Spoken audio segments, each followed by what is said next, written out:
In this lesson, you'll learn about prompt engineering, which is optimizing ChatGPT for different uses, and this can be applied to any AI writing tool. Prompt engineering, what a term that is. It sounds pretty serious, right? Basically, what prompt engineering is simply changing how you write a prompt, how you ask a question, what information you include to get a better response. Here are 7 ways you can engineer your prompts to get a better response. I'll be giving examples for each one in just a moment, and I've also included this as a list and a download that you can use, copy and paste, and use for your own writing. So we have identify the purpose of the content, give ChatGPT a role, specify the audience, provide more context for ChatGPT to use, give length or format parameters, ask for specifics in your prompts, and ask to adjust the tone. For example, to identify the purpose, you might prompt, compose an email to our customers that informs them of a new product launch and encourages them to make a purchase. You're giving the purpose for this email, which is to make a purchase. A purpose purchase. Another example is draft a policy memo that instructs our employees on new safety guidelines in the workplace. So the purpose of this memo is to instruct the current employees of the new safety guidelines. Lastly, write an article that teaches how to use XYZ product. This is the simplest form. I think identifying the purpose probably comes natural in whatever prompts you're going to give, but you can see in that first one, really that to make a purchase is going to change how ChatGPT writes for you. The purpose could have been to go to a website, to RSVP for an event. It could be a number of different purposes, and that can be included in your prompt.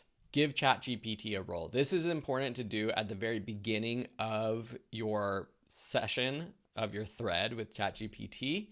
You can simply say something like, you are a writing assistant, you are a customer service representative, you are a teacher, you are the CEO, you are a screenwriter, you are a social media influencer, and this will change how ChatGPT writes for you. Similarly, specify the audience. Examples include, you are writing to a business audience, you are writing to elementary school students, you are writing to social media followers, you are writing to beginner users or to advanced users, you are writing to a general audience. These are all going to change how it writes. Next, provide context. And this is where we start to get a little bit more advanced in how we can cater how ChatGPT writes for your business. One example is to provide previously generated ideas, outlines, content to use for new prompts. You're giving information to ChatGPT, and it will use that in its responses to your next prompt. Next, you can provide ChatGPT information to use within the content, like keywords and key phrases. This might be a list that you've had in the past using some other tool that you've researched yourself, or it could be a list that you brainstormed with ChatGPT.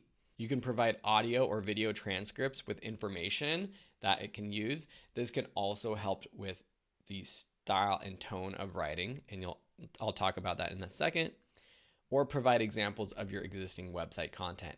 Currently, ChatGPT can't just read a website for you. You have to submit all of this content in the form of text.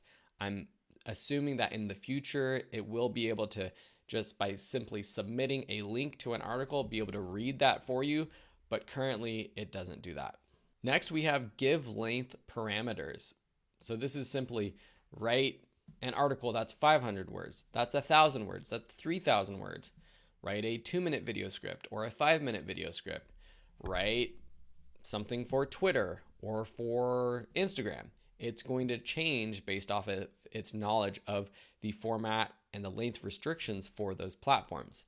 Now, I have seen in the past that sometimes it doesn't follow exactly what you're asking it to do. For example, I've asked it to write a 1,000-word article, but it ends up being 500 words. What I've simply done is followed up with a prompt that says, rewrite this because you didn't follow my prompt of 1,000 words. It was only 500 words. Or simply, this is good, but it is only 500 words, and then it should rewrite it and expand. You can also ask for specifics in the response.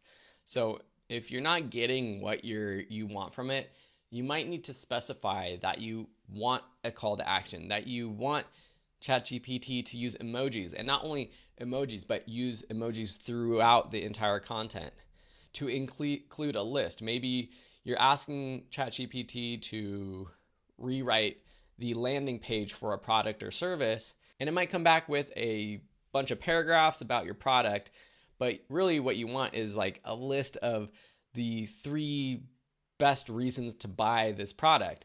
You can ask for that. We've talked about including keywords. You can write specific keywords that you want it to use. Or lastly, adding your website domain in the content. For example, for social media posts, you might need to specify to add a link to the product, or add a link, this link specifically, and you'll include it in your prompt at the end of the post or wherever it is natural in the post. So just remember, you can always follow up, you can always revise, or you can ask for specifics in the beginning if you're not getting what you want.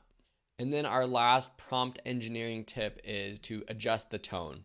You can say at the beginning, or you could take existing content and have ChatGPT rewrite your content with a different tone. For example, being formal or informal, professional, assertive, or more casual, down to earth, making it exciting, being encouraging, being positive or negative. You could even ask it to be funny and to include a joke in the content. There's so much you can do, and it's up to you to be creative with your prompts. But I really hope that these ideas have given you a better understanding of how to use ChatGPT to its fullest capabilities for your business writing needs.